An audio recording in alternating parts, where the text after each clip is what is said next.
Okay, to go ahead with this morning's talk, December is a month for the study of Jnana Yoga, Advaita Vedanta. As a Jnana yogi, you practice discrimination, reason, detachment, and Satyagraha, insistence on truth. The goal is freedom from limitation, moksha. Our teachers say that all miseries in life are caused by seeing inaccurately. An earnest and persistent jnani may break through this misapprehension, maya, and see only the divine presence everywhere, in everything, and everyone. And related to that, this morning's topic is the importance of Satyagraha, insistence on truth. I hope that some of you can go back and listen to that song when Cindy posts the link, because it is a meditation on something that any spiritual aspirant must insist on the truth of, and that is our apparent death as an embodied being. And that is a beautiful song that is a meditation on that thought. In any case, the great sage Vasistha was Lord Rama's spiritual teacher. When, as a young prince, Rama became depressed, Vasistha instructed him continuously for 21 days. His teachings and answers to Rama's questions are the scripture we know as Yoga Vasistha. The essence of that long conversation was translated into English by Swami Sarvadevananda and published as Nectar of Supreme Knowledge. Vasistha offers Lord Rama many spiritual truths, including these. O my dear child, how strange is this world bewitching Maya. Being deluded by this Maya, one cannot know the self, though the self has pervaded all through the limbs of the body. And as a magic show, or as the mirage water in the desert, are not true, in the similar manner, this observable universe is not true. To explain what is meant by not true, Vasistha says, this creation, which is merely of the form of a vibration of consciousness alone, is dissolved by accurate knowledge.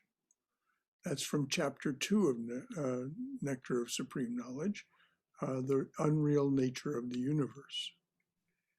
Insistence on truth, which is accurate knowledge, can slowly dissolve your delusion of Maya. That's what we'll discuss this morning, the meaning of Vasistha's instruction and others that tell you how to witness Maya's magic show in your own unique way, and at the same time abide as the all-pervading, ever-blissful self that is your true original nature. We'll develop these ideas like this. First, some truths to be assimilated and insisted upon. Then the power of insistence on truth, and some techniques for practicing Satyagraha, and finally a review of the truths that can free us from Maya's spell. Let's hear Vasistha's basic premise again. The universe of our experience, everyday life, Maya, is nothing more than a vibration of consciousness, which the sage describes as illogical, dreamlike, illusory, and deliberately delusory or deceptive, like a magic show. So he says the nature of our experience is vibration of consciousness alone. Consciousness it is primary, not plural. And yet, as we'll hear, by the will of the cosmic being, by the will of the divine being, there is the appearance of manyness. But this manyness appears as vibration, the vibration of that primary consciousness. Scientists have firmly concluded that vibration is the essential nature of physical reality. Don Lincoln is a senior experimental particle physicist at Fermi National Accelerator and the CERN laboratory in Switzerland. Here's a little of what Don Lincoln knows. Quote, "Quantum mechanics tells us that an electron is both a particle and a wave, and you can never be certain what it will do. Relativity tells us that clocks aren't absolute, distances depend on the observer, and that energy can be converted into matter and back again. These ideas are correct, but they're just the tip of the iceberg. Physicists now use a class of theories called quantum field theories to describe physical reality. Let's think first only about electrons. Everywhere in the universe, there is a field, and let me just repeat that. Everywhere in the universe, there is a field called the electron field. A physical electron isn't the field, but rather a localized vibration in the field. In fact, every electron in the universe is a similar localized vibration of that single field. Electrons aren't the only particles to consist of localized vibration of a field. All particles do. Indeed, there is a field for every known particle. And for all of them, the thing that we visualize is as a particle is just a localized vibration of that field. Quantum fields are really a mind-bending way of thinking. Everything, and I mean everything, is just a consequence of many infinitely large fields vibrating. I'm going to repeat that. Everything. This is one of the most authoritative voices in the field of quantum physics. Everything, and I mean everything, is just a consequence of many infinitely large fields vibrating. The universe, the entire universe, is made of fields playing a vast subatomic symphony. Physicists are trying to understand the melody. And so, now that's the end of Don Lincoln's quote. Physicists are trying to understand the melody. And so are you and I as spiritual aspirants. Your sensory apparatus, in Sanskrit antakarana, receives and translates these fields of vibration, but in a very narrow range. Matter is condensed energy, energy vibrating slowly enough for you and I to perceive it in that narrow range. You construct your universe of the forms you learn to see, hear, feel, and smell, and the names you have memorized for those forms. Some of you may remember some conversations we had about a brujo, a teacher from the Toltec tradition named Don Juan. He called this learning to see, and the names, and learning to see, hear, feel, smell. and the names for what we memorized. He calls it our membership. We're given this membership partly by our DNA, nature, and partly by nurture, the parents and society in which we grow up. We have a membership that causes us to see, think, hear, feel, smell in a particular way. Yet he insists that the possibilities are infinite. And we learned about his apprentice, his student, Castaneda's awakening to those infinite possibilities. You may also remember a particular conversation about a scientist, a Dutch scientist named Pim van Lommel. Pim van Lommel started studying near-death experiences, and then, because he's a PhD as well as an MD, he went on to study consciousness itself. And his conclusion, this is a very brief summary of the conclusion of a very important book. And by the way, all these talks that I'm referring to are online in our archives. You can listen to them if you're moved to. Pim van Lommel said, "You are a tunable transceiver of consciousness." You, this antakarana, is a tunable transceiver of consciousness that is both inside and outside your body, but not generated by it. Now, as we'll see as we go along, this is a very important concept, this idea that we're a tunable transceiver. Some of you are old enough to remember when we actually tuned radios and televisions.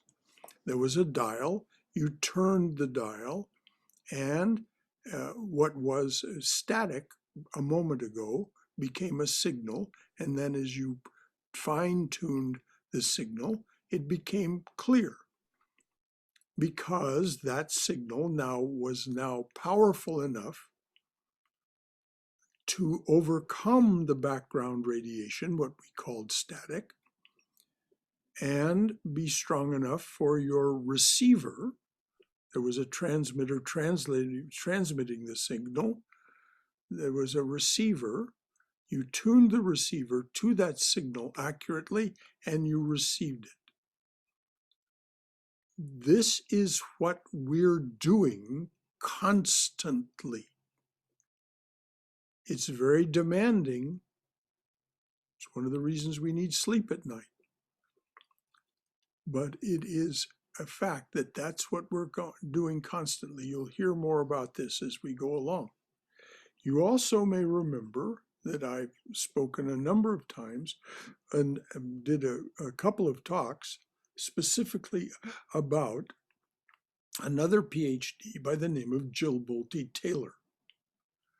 Jill Bolte Taylor had a stroke that took her left body awareness completely offline, and over 8 years recovered, 8 years of Satyagraha, she recovered her left mind awareness, but she remained aware of that consciousness that was available to her suddenly and wondrously when she had the stroke. And she says, Jill Bolte Taylor says, "You are far more than you now know. You are far more than you may now know." Quote, this is how she defines herself, if asked to define herself. She says, "I am a living being as big as the universe." You too are this, as we'll hear from the Chandogya Upanishad. You too are a living being as big as the universe. And Dr. Taylor says you are unaware of this because of the ceaseless activities of your left mind. Your ceaseless activities of your left mind hide from you this other reality. Yet you are mutable, tunable. You can change what you receive from the universe and what you transmit into it by earnest, persistent, conscious effort. One method is Satyagraha, insistence on truth. Now, as we'll hear, Satyagraha, insistence on truth, is part of the Advaita path. We hear truth, then we contemplate the truth and make that truth a part of our waking awareness constantly. And then once we have constantly made it a part of our waking awareness, we insist on it. This tunability, this mutability, scientists call this phenomenon neuroplasticity. Neuroplasticity.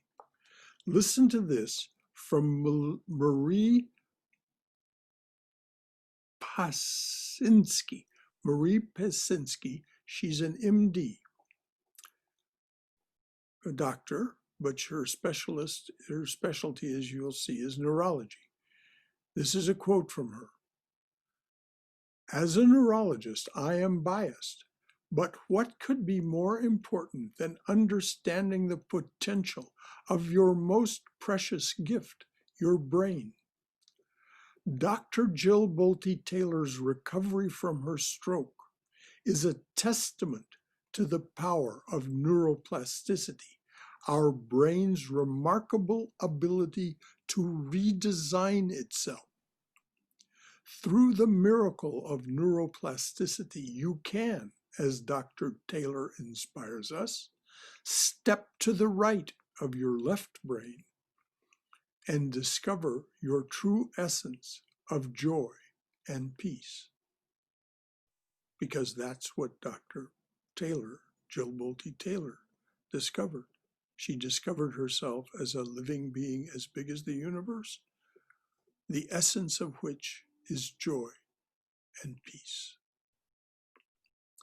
Now back to Dr. Pasinski's quote. Regardless of age, your brain has the ability to make new neurons. Regardless of your age, your brain has the ability to make new neurons and construct new neural pathways throughout your life. And now, hear this in the context of Satyagraha, insistence on truth. When you engage in new experiences or think in novel ways, new pathways are forged. Every time you think a specific thought, a specific pathway of neurons fires up. Neurotransmitters are released and synapses are subtly altered. With repetition, this pathway is strengthened. I'm going to repeat that part because this is the heart of what she's saying that applies directly to what we're talking about this morning. When you engage in new experiences or think in novel ways, new pathways are forged.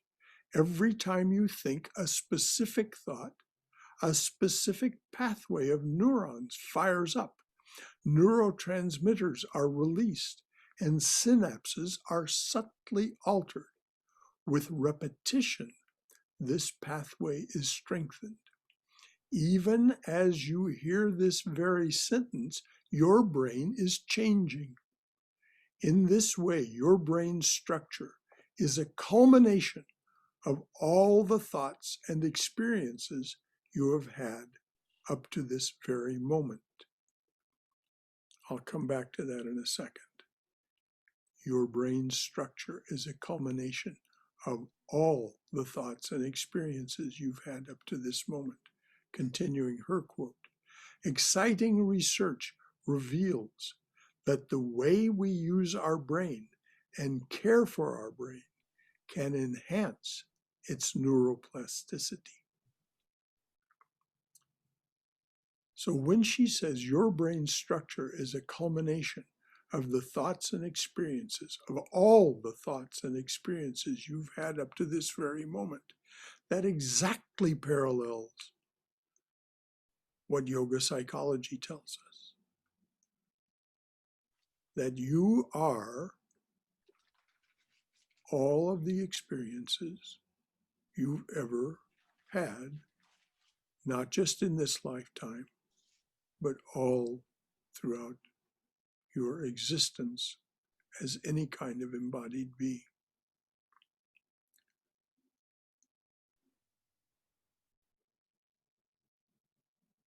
Your brain's structure,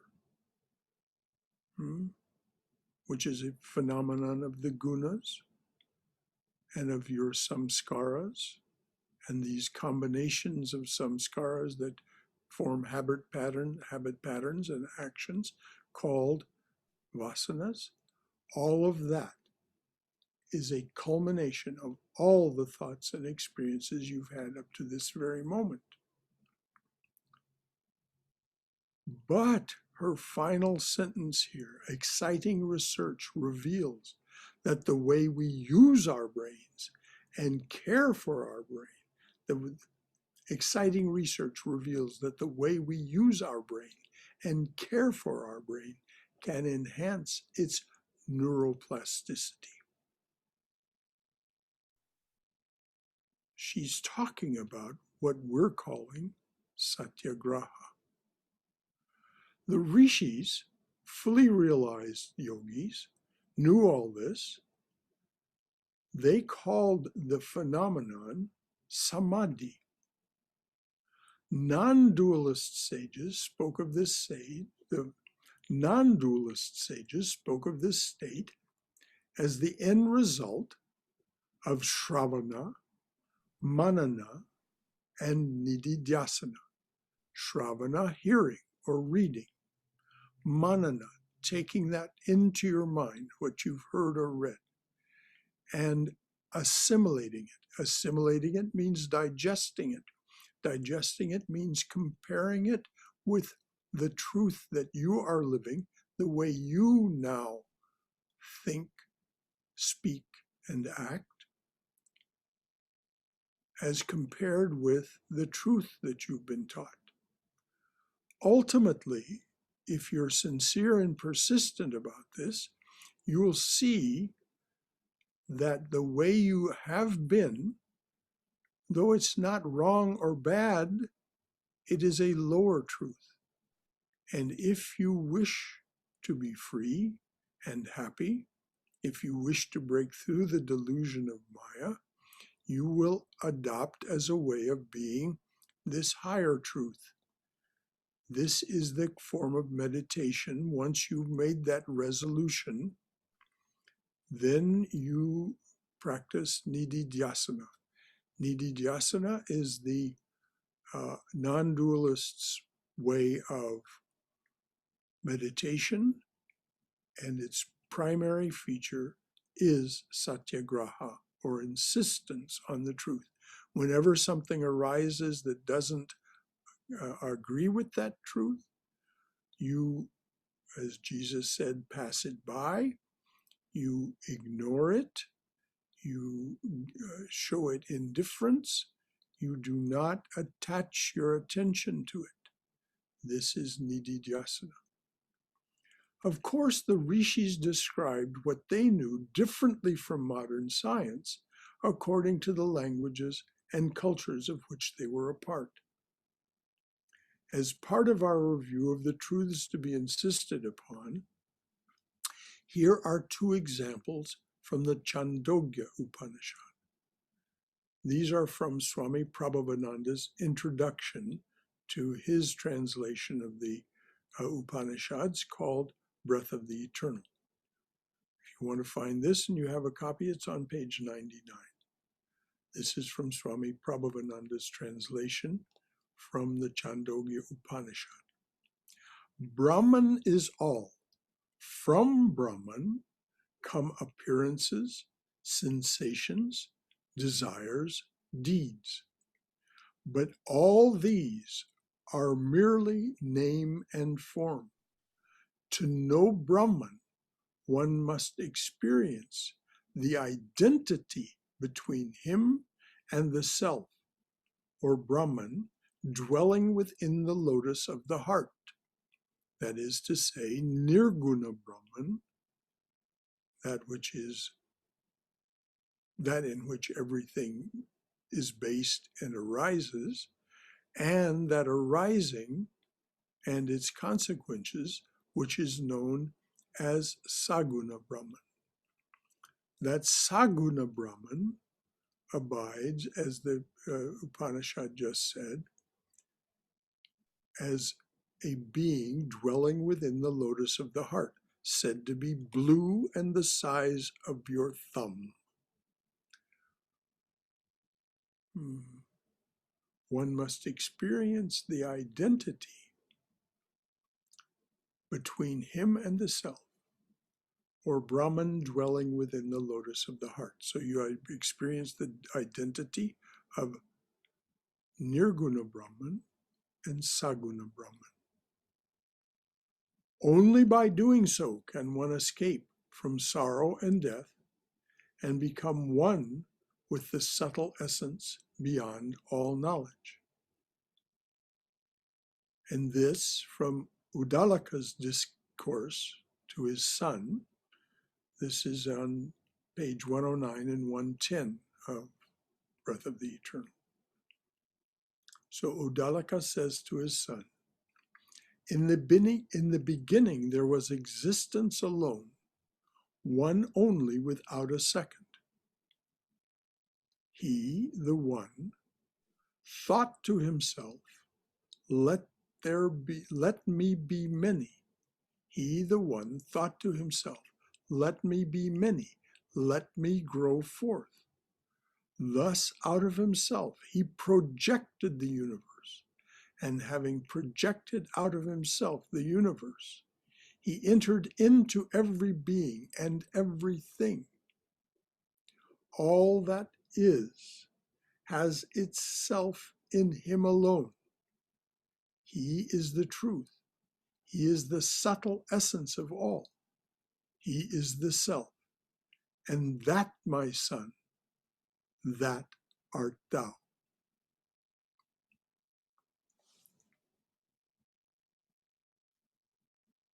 This is what is masked from us by the distractions, the vrittis, the whirlpools of sensory experience, thoughts, and emotions that arise in the left mind. We are persistently distracted from knowing these truths. But how does that happen? Here's what Sage Vasistha told Rama. This is, again, from the Nectar of Supreme Knowledge, Chapter 2. Mind, out of its own accord, hurriedly and at random, hurriedly, that is, without consideration. Mind, out of its own accord, hurriedly and at random, continuously imagines various types of resolutions. Resolutions means beliefs about the way things are.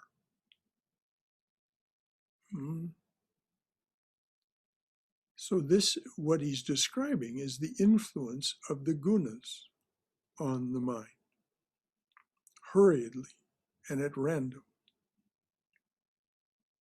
There is no predictability to these things. Mind out of its own accord, hurriedly and at random, continuously imagines various types of resolutions.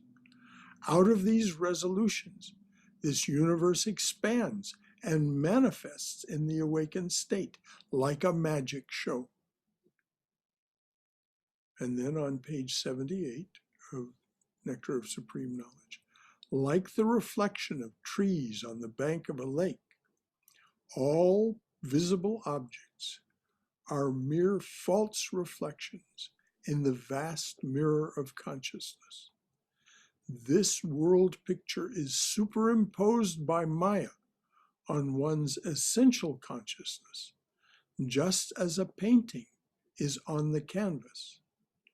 As soon as it is ignored, that is, rejected with a view of indifference, there remains only consciousness as the substratum.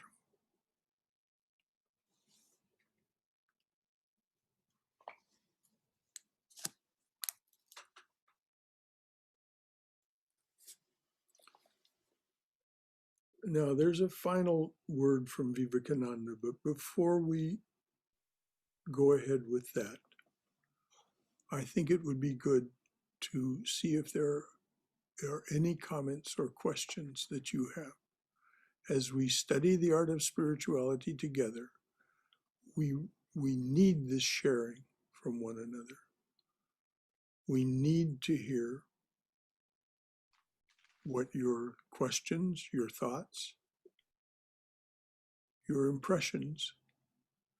How has this stirred you? How has this what are your reactions? Anyone?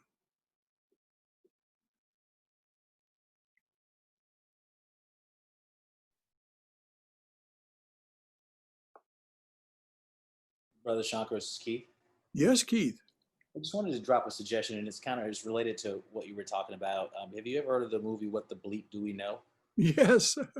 Yeah, it's a good one to watch. You got a lot of scientists on there that are talking about what you were talking about, how how things change based upon the viewership of what's going on. So it's kind of another scientific breakdown of what you were talking about in the beginning that had a pretty big impact on me when I first saw it. I've seen it 4 or 5 times now because it's just really good. Okay, what the bleep do we know? A suggestion from Keith for something to watch. And I agree, it's an important movie. And it definitely does show us why we see an anorexic person as virtual skin and bones. They'll look in a mirror and they see a fat person. It's astounding. Anything else from anyone, please?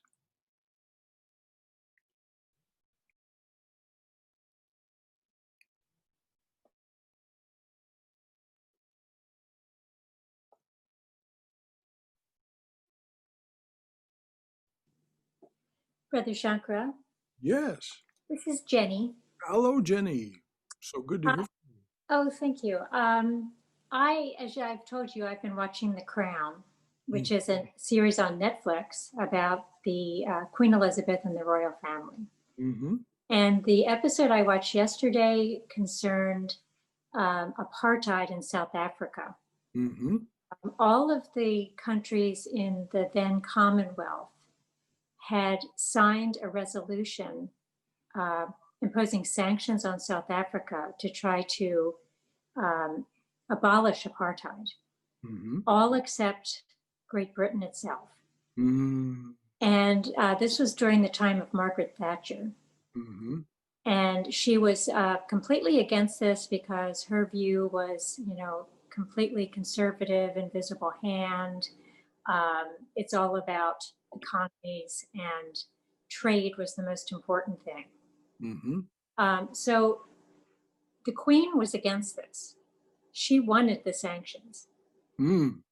So the people that were involved with the negotiations with Margaret Thatcher went through so many words instead of sanctions. They thought she might sign the agreement, and the proposals if they didn't use the word sanctions. They tried everything. Now, this is according to Netflix. It's not, I'm not positive this is the reality of it, but according to the story that was presented, they tried all of these different words, limits, boundaries, things along those lines that are restrictive. Mm-hmm. Finally, they hit upon one word that she finally and reluctantly, not reluctantly, she saw an opportunity. They changed it to signal. Rather than sanctions, they used the word signal. She signed it, and at the meeting of all of these leaders, they said, well, you really have bent here, and you've allowed us to perform what we wanted to do. And she said, oh, no, not at all. The word was signal, and a signal can be changed. Well, and when you were talking about the neuroplasticity and also the tuner, mm-hmm. I thought of that in terms of finally lighting on the word signal, because it could be changed. Yes. Well, that's exactly it. We are signaling to ourselves and to universe constantly what deserves our attention. And so when then we can change that signal at any moment. And as I mentioned, three people that have been spoken of in the last year or so. Don Juan Matus and his teachings of his apprentice Carlos Castaneda, Pim van Lommel and his research first on near-death experiences, and then because of what was shown by his research on those, he began to research consciousness itself. And then, of course, Jill Bolte Taylor, as well as the sages and rishis that we've been talking about. They all say that we are able to change the truth that we abide in and come closer and closer to the highest truth by persistent, earnest efforts, one of which is Satyagraha. Anything else? Brother Shankar? Yes, please, Bhagarat. Yes. You know, your discussion about the structure of the brain made me think that Vedantist, and I call Vedanta the spiritual science. Yes. The spiritual scientists, they are not affected by the Purva Janma Sanskar. They are not affected by their science system. They have their own internal way of perception, and they go by that. Mm-hmm. So applying that to our body and the brain that you are discussing, there is a condition in the brain called parietal lobe paralysis, in which the patient sees only the half the image and thinks it's a complete image. So he sees half a clock and he thinks it's a complete clock. So that's what brings me to a category which is between Satya and Asatya, truth and untruth, the higher truth and the lower truth, then that is called Ardha Satya, half-truth. And this half-truth was best illustrated in Mahabharata by Yudhishthira, who had to say that Dronacharya's son Ashwatthama is dead. But he would tell only the complete truth. And therefore he said, yes, Ashwatthama is dead, and then whispered in a barely audible way that Ashwatthama could be the elephant or the man, I do not know. This is called Ardha Satya. So many times our problem the way we are living life here is of a Ardha Satya. That means we know the half truth, but the other half, it's not convenient to know that one. No. It puts your present life into a peril. And therefore, it is best, like Yudhishthira did, that neglect the other half and tell the convenient truth. And the bluntness of Vedanta does not let you permit that. They say, if you know it is the truth, tell that it's the truth.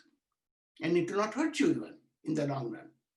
Well, this is why Swami Sridharananda insists that this happens slowly and slowly. Slowly and slowly. Now, on the 27th of December, we'll have a conversation about the transformation of Scrooge, in which apparently Scrooge is transformed overnight. But we'll talk about why that might be possible. But the fact of the matter is that you're absolutely right. Most of us are content to settle for second best, half-truth. And we won't do what is necessary to slowly and slowly progress toward the full truth, which is, it's only there that true freedom and happiness lies. Thank you, Bhagarat. That was good. Anything else from anyone? Shankara, this is Katrina Collins. Yes, I want to continue with that, because you're saying that we only, with the senses, my understanding is we could only see a portion of the truth, the half truth. Am I right? No. With the senses, we're only seeing the five senses. We're only seeing part of. With yes, with the senses, with the five organs of perception and the five organs of action, which are the properties of this action and experience suit we have, we will only know part of the truth. Okay. And so that's, but that isn't the limit of our capability. It's simply what we've learned to be. Okay, and so that's the left mind operating. And so if I recognize that what I see now with my senses is only a half truth, then how do is the revelation of the full truth, is that something that's just revealed? How is that revealed? You understand my question? Yes, I do. And so we come to the truth, the higher truth, the highest truth, however and whoever we are. Then we're exposed. This is called Shravana. We either hear it or read it, and something about it appeals to us. I remember so well in 1975, first reading Swami Vivekananda's Jnana Yoga, and just being overwhelmed by the truth, the apparent truth of what I was reading, and how much higher a truth it was. So then, having heard that, we begin to compare the way we think, speak, and act with that truth. This is called manana, taking it into our mind, our left mind,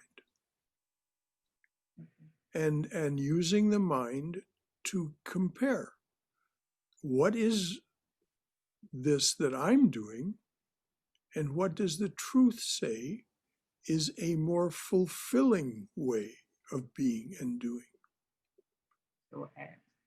And so slowly and slowly, we become convinced, oh, the way I'm doing and living, thinking, acting, speaking, is leading to the way that I experience life, which is an alternate set of sorrow and joy. Slowly and slowly, we can come to a higher state of being where our true original nature, which is Satchidananda, which includes bliss, true happiness, exists. Ultimately, through this insistence on what we become convinced is true, which is called nididhyasana, and the insistence is called satyagraha, insistence on truth, and this special form of meditation, nididhyasana, we learn to do what Vasistha said.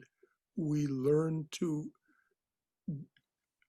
offer indifference, that is, not give our attention to those things that we know limit us. And so we slowly and slowly become less limited and ultimately unlimited, as Jill Bolte Taylor defines it, a living being as big as the universe. Thank you for that question. Very good question. How does it happen? Brother Shankara, Yes. I was thinking of in his connection, Lord Shiva had the third eye of vision. Yes. This third eye of wisdom. And that is what I think you are driving at.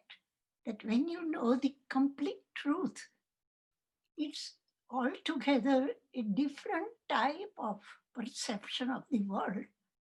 And the insight comes from within, as you're talking about antahkarana. So when you feel that truth intuitively, and that describes your Jnana Yoga, that it is penetrating the ultimate truth. And that's what I think the eye, third eye of wisdom, that is indicated by Lord Shiva, and I think it is some other gods also. Well, But it's very symbolic. It's part of yoga psychology, the idea of the third eye, the eye of wisdom opening.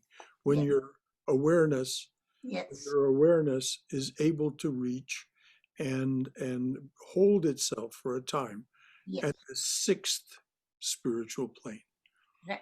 This is when this wisdom opens up to us. The third eye opens, and that kind of wisdom becomes a reality. But it isn't something that you have to strive for, pushing yourself to that sixth level. No, it spontaneously happens. Yes. Because of your efforts at understanding and living the truth. Right.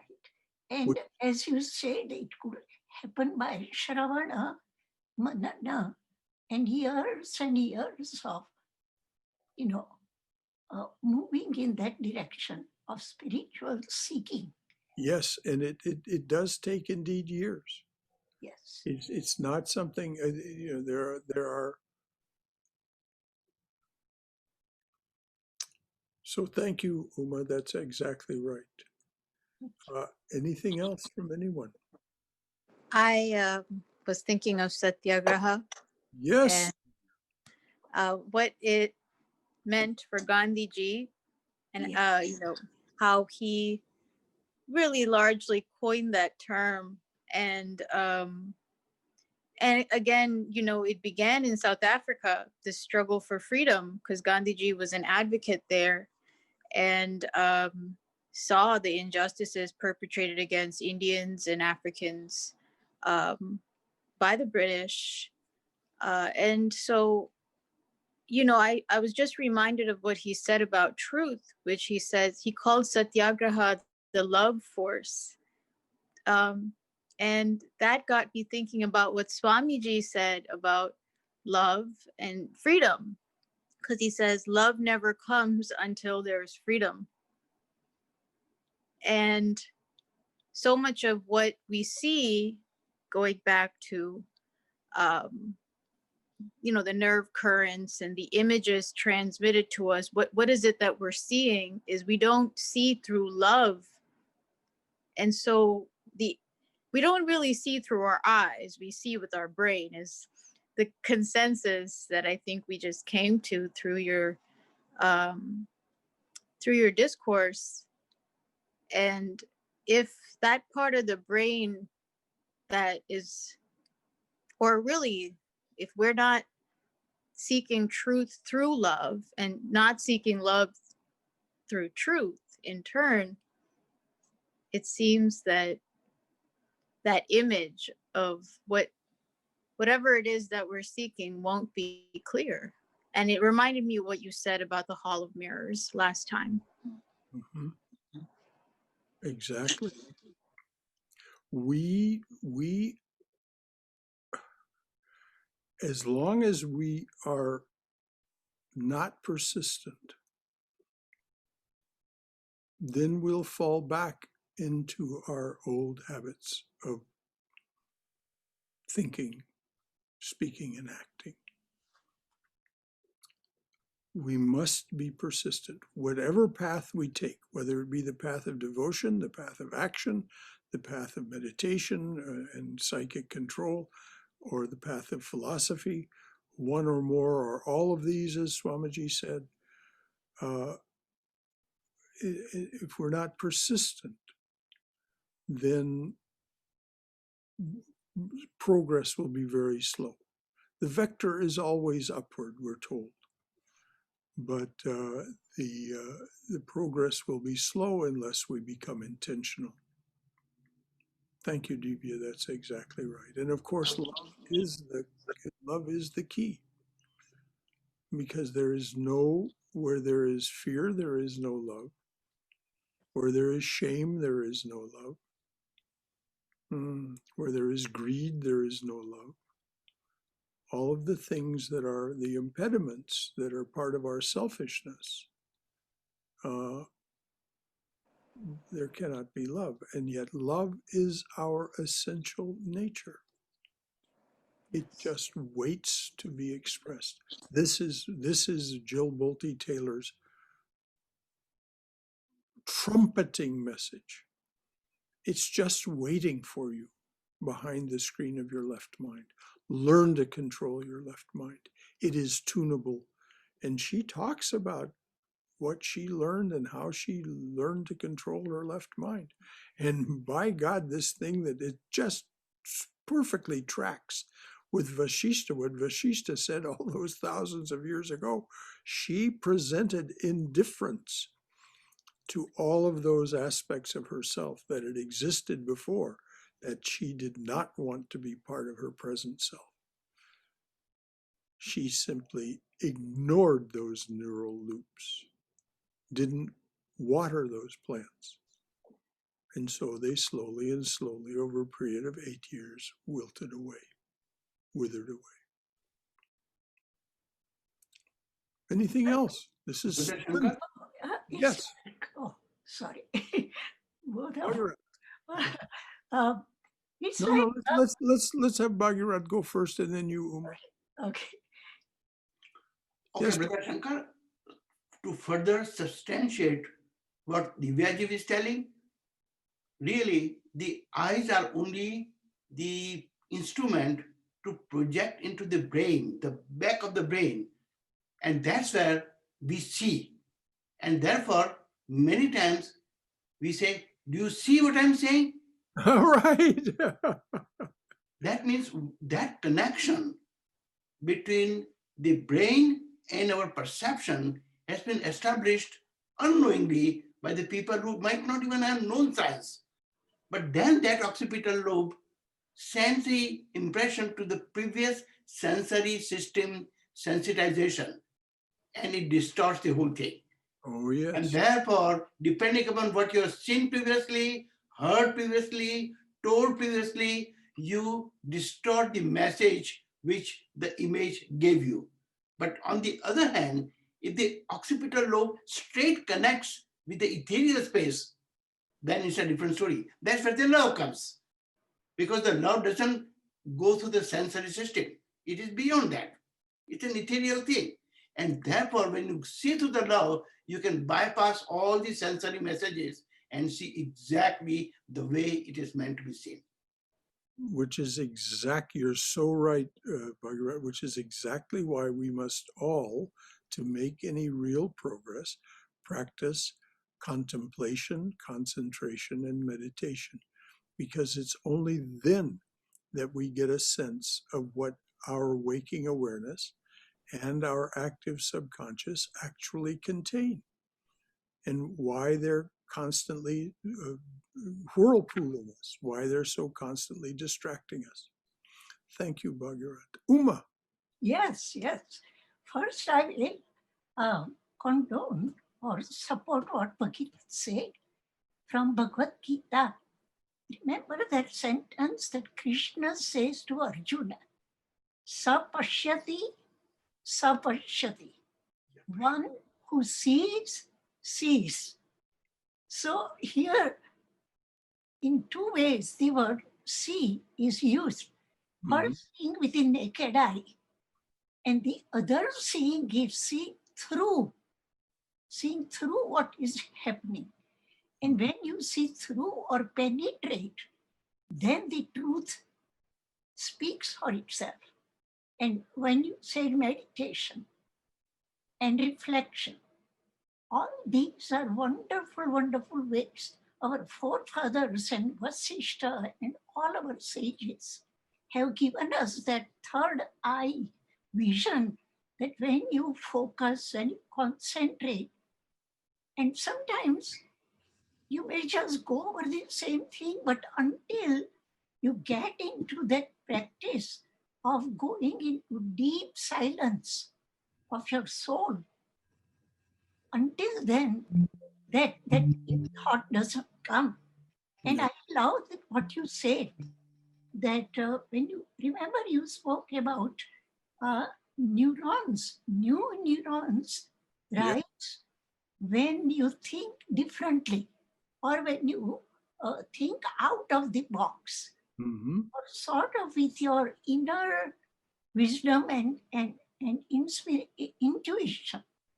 And when that happens, even they say that if you learn a new, some art, some talent, say learn piano, or do something totally differently from the way you had been doing before. So new ways of thinking can give rise to neurons, new neurons. Yes. At any age. So I don't know, I am old, but I don't want to get old. Just keep on keeping on. And the brain, that's what that doctor said. It doesn't matter the age. Yes. And with this talk, when it's posted online, not only will there be Cindy's song, but there'll be another song called Neuroplasticity. It's sung by some 5th and 6th graders. And it is absolutely so charming. And it speaks exactly to what you said, Uma, that it isn't just spiritual activity that leads to this neuroplasticity of the brain. It's learning a new skill. It's learning. It's exercising. It's practicing some art, as the doctor said, something new, something novel. It results in change in the brain. But for us as spiritual aspirants, what it means is this is just one more way in which we are not limited. Yes. Our brains are not fixed. They're not a fixed sum quantity. We can change the nature, the very nature of our brains. And that requires openness to receive new ideas. Absolutely. Brother Shankara? Yes, dear. May I read a poem from the Love Poems from God? It conveys this message of going within in a rather humorous way. Please. And of course, Ladinsky has put his very humorous spin on it. For those who know Hindi, the poem is Pani, which mean pyasi. The translation here is professional counseling. From from the ocean, I heard a million fish say, "Give me a beer, quick." I replied, "Dears, how can that be? How can a fish in the water want a drink?" Well, that's how wacky things have gotten. Who else but Maya could pull a fast one like that and get away with it? Seriously speaking, though, the fish in the water that is thirsty needs serious professional counseling. The fish in the water that's thirsty seriously needs professional counseling. Which of the poets is that, dear?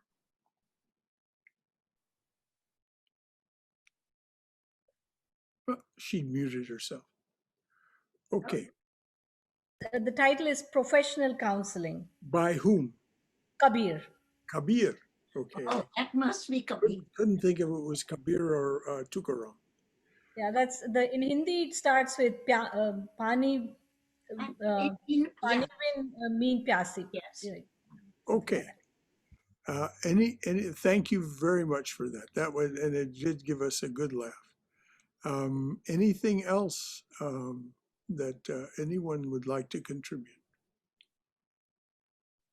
Two things. One is I'm watching a show on the Gaia Network, which I just got a free week-long thing. It's called Rewired, and it's talking about all these exact same neurological truths or neurological science, you know, that was talked about by the yogis thousands of years ago. It's just amazing that our science is proving, you know, in the way that we want to materially prove everything these days. It's proving the exact things that they were talking about. And the other thing that just keeps coming into my mind this morning is, and listening to everybody, is the phrase, it's from the Bible, I think, is eyes of the flesh or eyes of the spirit. Right? That and then another concept, which I think the word is dwij, which I think is used as like a caste term in India, but I'm not from India. So for me, it doesn't mean that at all. It's more of this like second birth, this spiritual birth idea that comes about through the heart, I think, through that idea of love, through that idea of pulling that in. And so we are kind of limited by our brains here and our flesh and our habits, the things we grew up with, and not everyone will wake up from this dream. And I struggle with that a lot. I get upset about it. My limited self gets kind of sad about that. And like, why is there evil in the world?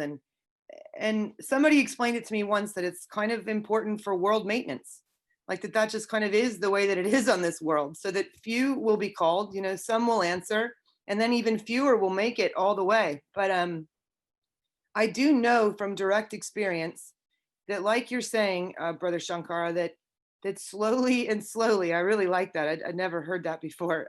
You'd said it, I think, a couple weeks ago too. Slowly and slowly, this work, if we are dedicated, things will change for us, and that the truth becomes brighter, or that knowing becomes more understandable. What that would even mean. Not that I have it all down or anything, but yeah, slowly and slowly, we can begin to listen to something greater than this fleshy suit, I think you said, that we're walking around in. I kind of like that. Yeah. Yes, our action and experience suit. Thank you, Sarah Jane. Thank you so very much for all of that. That's exactly right. And you know, speaking of the things from the Bible, and by the way, slowly and slowly comes from the teaching of Swami Sridarananda, who's in charge of the work now in Australia and New Zealand. He's in his 80s, a remarkable, remarkable Swami. You can find a lot of his work online. Slowly and slowly, my dears, that's what he would say, slowly and slowly. So yes, and there is this from Christ. about where we should put our attention. Seek ye first the kingdom of God, and all else shall be added unto you. Yes, yes.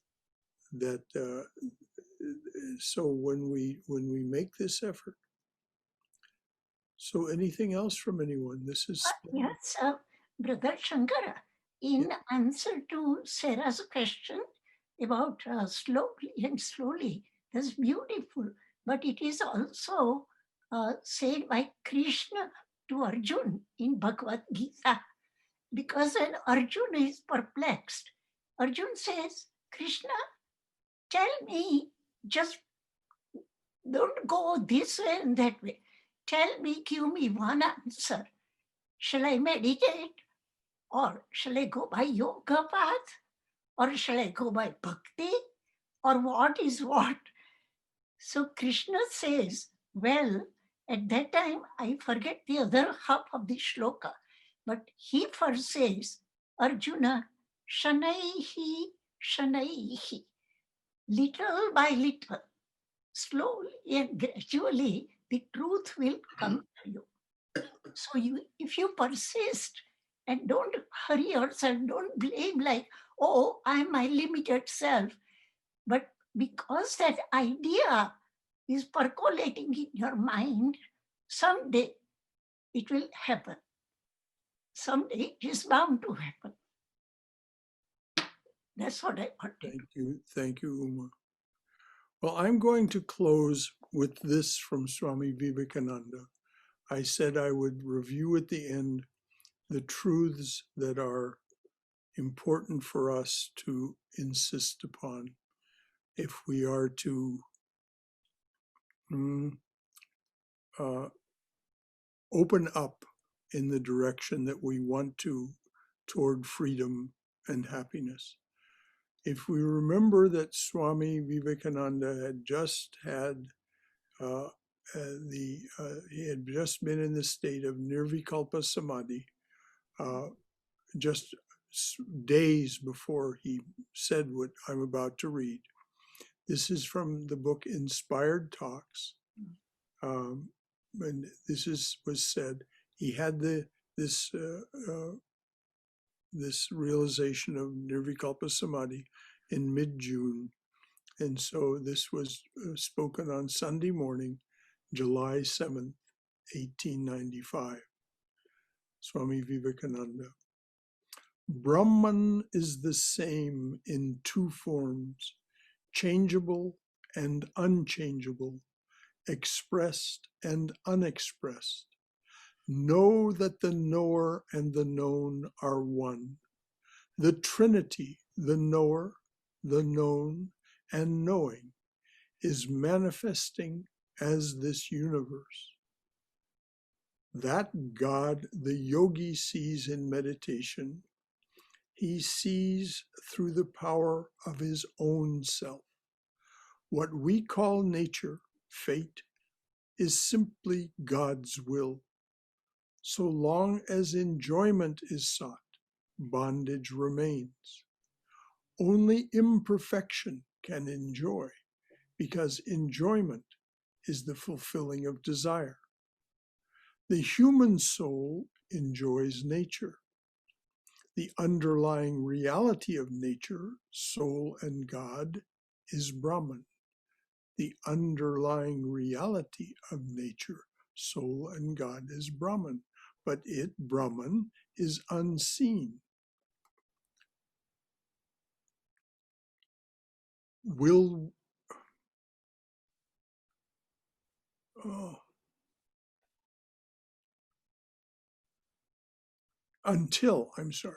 But Brahman is unseen until we bring it out. It may be brought out by pramatta, or friction, just as we can produce fire by friction. Dhyana, meditation, is the friction. When this is used, that light, which is the knowledge of Brahman, will burst forth in the soul. Seek it through tapas, self-effort. Brahman is omnipresent in the universe, as is butter and milk, but friction makes it manifest in one place. As churning brings out the butter and the milk, so meditation brings the realization of Brahman in the soul. So this is guidance from Swami Vivekananda in his most inspired moments. So any final thought from anyone before we close? And thank you all for staying. This has been very sweet. Shankara? Yes, dear. This is Laurie. Yes, Laurie. As far as neuroplasticity goes, I'd love to mention a wonderful book. It's called The Brain's Way of Healing by Norman Doidge. It's just an amazing account of things that have happened to people. Wonderful. Thank you. The Sure. Brain's Way of Healing by Norman Doidge. Could you spell that last name, please? Sure. It's Doidge. Doidge. And he's a medical doctor. Okay. Yes, well, this is why I quoted from Dr. Polinsky, Marie Polinsky. She, later on in that same article, speaks about healing and so on. And of course, she's talking about Jill Bolte Taylor. But The Brain's Way of Healing by Norman Doidge. Thank you, Laurie. Yes, neuroplasticity is our ally, is a gift to us. It's a way in which we are less limited. We can change the nature of our tunable transceiver, as Pim van Lommel calls it. We have a tunable transceiver.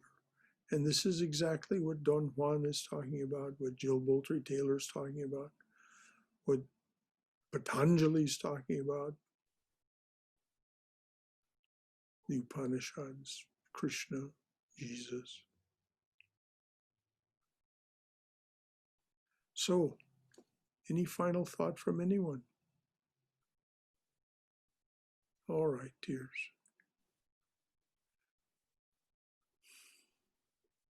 Let there be peace in outer space. Let there be peace in the sky, on the earth, and in the waters. Let there be peace in the herbs, the plants, and the trees. May the gods be peaceful. May the whole universe be pervaded by peace. Let this infinite universal peace prevail throughout my being. Om Shanti, Shanti, Shanti. Peace, peace, peace be unto us and to all beings everywhere. And now as you go ahead with your day, may you go in Mother's loving and protective embrace. Jai Shri Guru Maharaj Ji Ki Jai. Durga, Durga, Durga. May you be safe. May you be cheerful.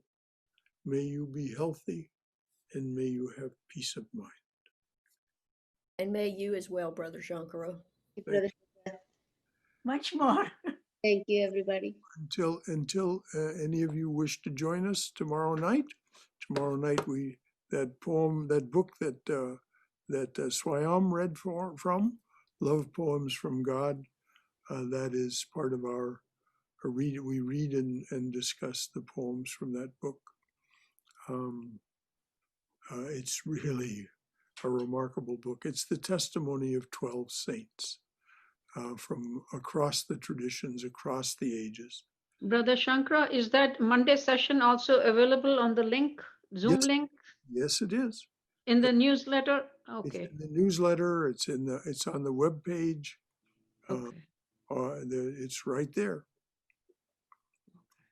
And just a note for any of you who might be interested, you can now join me for Arati at 7 p.m. There's a link in the newsletter on the webpage. There's a link to Arati. I'm doing it from this little office shrine. You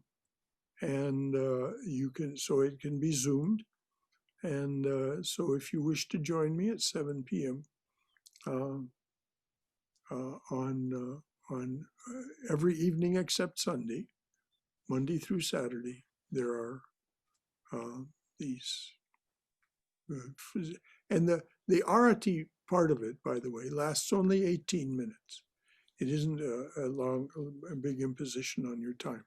If you wish to stay for the meditation, I turn off the lights and it's darker in here after that, but you can join and or you can click off and do whatever you see fit at home. But if you choose, it's just an invitation, not a request that you join me, as pleases yourself. So any final thought from anyone else? Shankara, I just put a link to the website calendar for everybody. It's the quickest way to go and see, everything that's going on that you can participate in is on that calendar, and it is kept up to date. And each activity has the Zoom link for that activity. So thank you, Cindy. That link. All right. Well, the holy day season is with us. So may each of these days through this holy day season, through the January 6th, for those in the Christian tradition, and January 6th is the end of the holy day season, King's Day.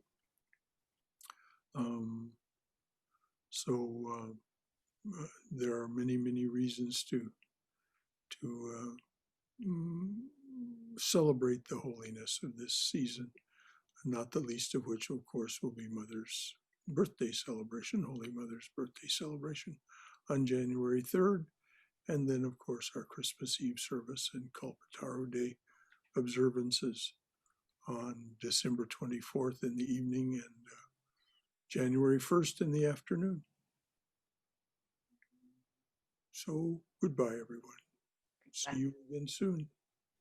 Thank you so much. Jai Shri Guru Maharaj Ji Ki Jai. Hari Om, Hari Om, Hari Om Tat Sat.